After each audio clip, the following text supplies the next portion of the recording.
morning everyone. I myself Dharamveer Singh welcomes you on the behalf of J. Somnath Primary School. Today we are going to learn English text standard 8. That is a beautiful poem. The name of the poem is The Ant and the Cricket. These are the two small insects. This story is been taken from it is been adopted from the Aesop fable.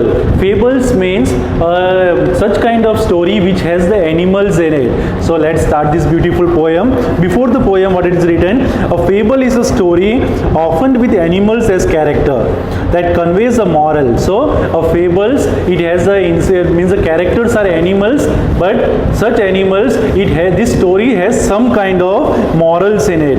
The poem about the ant and the cricket contains an idea of far-reaching significance, which is a true of four-legged cricket and a two-legged one. So here the cricket in this poem is being compared to the human beings. Means the cricket are having four legs, but it also resembles to the two legs. So we are the people, we know that there are some people who are not at all preparing for the future. So then further, what incident has happened to them? What things happens to them? Same things happens to the four-leg cricket. Now here the poems get started. A silly young cricket accustomed to sing. So accustomed means to use to sing. During the summer season, it is an incident of a summer season, a cricket, an insect who has been always found singing and not doing any work. Though the warm sunny month of gay summer and spring. So when there is a summer and the spring season where all the insects are been collecting the food before the winter comes. But this insect, a cricket, who has been always found singing a song and not doing any work, began to complain when he found that at home his cupboard was empty and winter was come. Now as the winter season came, when the cricket went into his house, he was quite surprised to see that all his cupboard were empty and now there was no food for him to eat. Then further, not a crumb to be found on the snow-covered ground, not a flower could he see, not a leaf on a tree. Now as the winter season we see, all the trees they shattered their flowers and leaves. Now there was not even a single piece of a chapati or any single piece. There was nothing in the house for him to eat and it was very difficult. He also went outside, but he found that even on the trees also there were no leaves and no flowers.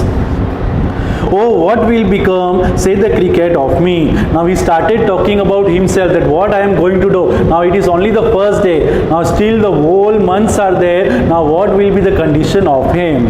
So what he decided, at last by starving and famine made bold. Now famine means the scarcity of food. As we all know, the cricket has done no work. So there was no food for him. It was a situation of famine for him. So then too, he became bold and he decided, all dripped with wet and all trembling with cold, away he set off to the miserly end. Now as even the snow was flowing down, it was very cold. Then also he went out of the house and he went near the house of the ant, to see if, to keep him alive, he would grant him shelter from rain, and the month full of grain he wished only to borrow, he will repay it tomorrow. If not, he must die of starvation and sorrow. Now he went to the ant thinking that the ant might be helping him. He might be giving him the food for a month so that he can live the whole winter and the rainy season very easily, and in the repay, he will be repaying it by the day of tomorrow. Then say the ant to the cricket, I am your servant and friend. So he went to the ant, he told everything, that I have no food to eat because and now please you give me some food for a month so that I can pass out this winter season very easily and not die because of famine.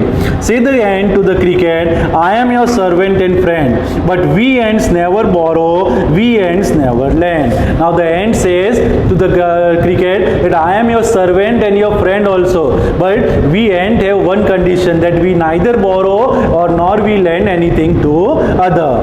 But tell me, dearest cricket, did you lay nothing by when the weather was warm?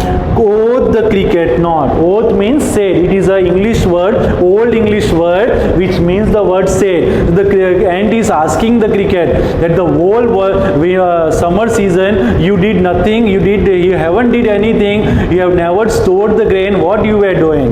So my heart was light that I sang day and night, for all nature's look gay. You sang, sir, you say. Now the cricket is saying that the summer season was very pleasant for me. I used to feel very happy, and for the day and night I did not did any work, and only thing I did was I used to sing and dance. So now the ant is saying, you go then, say the ant, and dance the winter away. Now the ant also was very cruel to the cricket. He said that now we are also having this much only food, and we don't share this thing to anyone. So you go out and again dance in the winter as you were dancing and singing in the summer. Thus ending, he hastily lifted the wicket and out of the door turned the poor little cricket. Fools call this fable, I will warrant it true. Some crickets have 4 legs and some have 2. Now the cricket was not having a single foot to it, and because of the coldness of the winter, the wicket means the cricket got died. So this story tells us that being a two-leg creatures means the human beings. We also should think something about the future, because if we think about the future and keep something for the future, our future will be best. But if we do not do any saving for the future, our situation will also be like a cricket, and there will be no one who would be helping us.